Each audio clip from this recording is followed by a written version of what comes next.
Crosby's Business, records and milestones all around on Wall Street in the Crosby's Business Trading Post. So the Dow is now back above 25,000 barely. It is just over a smidgen or so. The S&P 500 is over 2,800 for the first time since March. So milestones to be noted, and they do show an underpinning, if you like, of the economy. And the NASDAQ closed at a record. But look at the difference. You have just a third of a percent. You have less than a tenth of a percent. But you have then a third of a percent of Amazon, Facebook, and Microsoft at all hit record highs. So I need to just change, obviously, we have a record on the NASDAQ. We're going to 23 records on that. The Dow and the S&P stays at 14.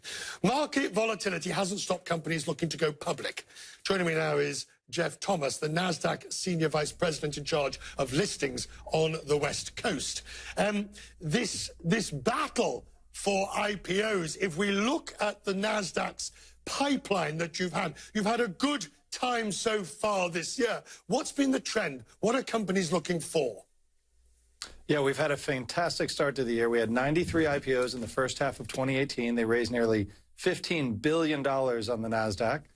We had 21 technology IPOs, and 39 of those were healthcare. So as the investors look at IPOs, they like to see great performance. And as you mentioned, doesn't help when volatility slows down a little bit. Right. And yet at the same time, you've obviously, if we look at the major markets, you do see the NASDAQ to some extent getting ahead of the other markets at the moment. You saw today you have a record, whereas the other ones do not. Why is that, do you think? What is driving the NASDAQ? Is it just this race to technology?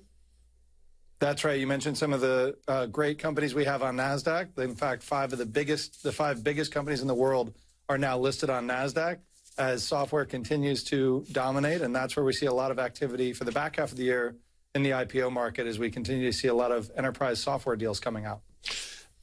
What do you want NASDAQ to be? I mean, as a marketplace, obviously tech knows it goes there. The pharmaceutical sector, the healthcare sector, obviously you're making great plays for as well. But you don't just want it to be a tech. You need industrials. You need companies that make things besides just software, don't you think?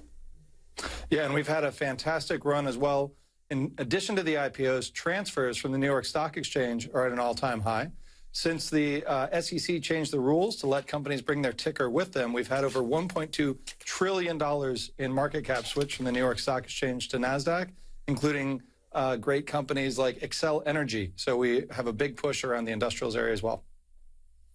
Good to see you, sir. Jeff Thomas, thank you for that.